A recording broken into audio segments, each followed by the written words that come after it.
you know, there's the need to express that is there, that feeds and fuels all the final performance. You know, and again, I'm a different proportion. Hi everybody, so I'm very fortunate to grab a few minutes with Mr. Ted T here. He's all dressed up, ready for his CTN workshops, which is awesome. And you're coming off of Guardians, right? You just finished on Guardians. Just finished Rise of the Guardians. Yeah, it was a very fun show for me. I had a great time. Looking at a few sequences from that, I mean, it really looks like the animation level got kicked up like a lot of notches. Like, it's not that it's motion captured, but you guys, did you study live action reference for this? Like, what did you have to do to get that sophistication into your work? You know, I think a lot of it had to do with the fact that we took following reference further than just copying it directly from the reference. You know, none of us are professional actors, so I think we would use the reference as a basis for a lot of the motion. Right. But I think the misconception is that we would copy it frame by frame and then leave it at that. But there's no way you can do that because you're not really bringing the characters to life personality-wise. Right. You know, you had to reach further. And I think what we did was we got that basis of the reference. So you got something that's natural. Very natural and solid. The weight is good. The weight transfers are good. The mechanics are strong.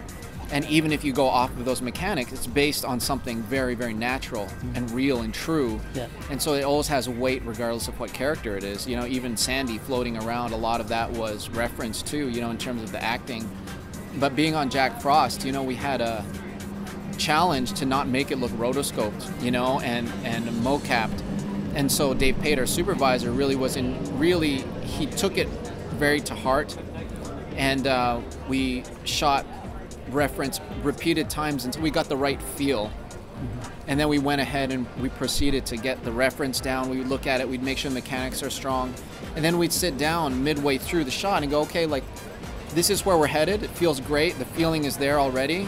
How do we amp up the performances, and how do we make it more genuine and sincere?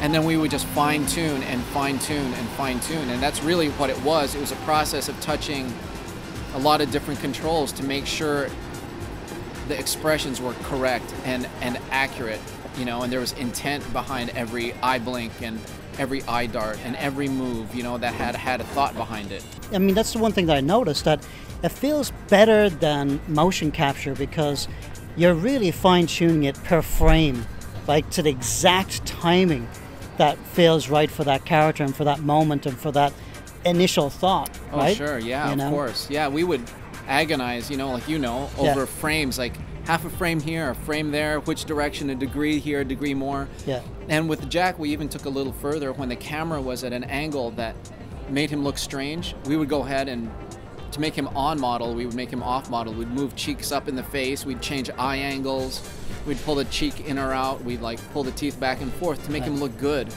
Appealing from that like Exactly. staged pose, basically. Exactly, and depending on the expressions, once we ran through the expressions on his face, if we couldn't read a certain mouth shape, then we would tweak it a bit more. But you're right, it's just uber controlled, but with intention. Which I think motion capture's got a place in the world of visual effects and animation, but I think it would have been a mistake if you went motion capture with this one, because I just don't think you can get that level of expression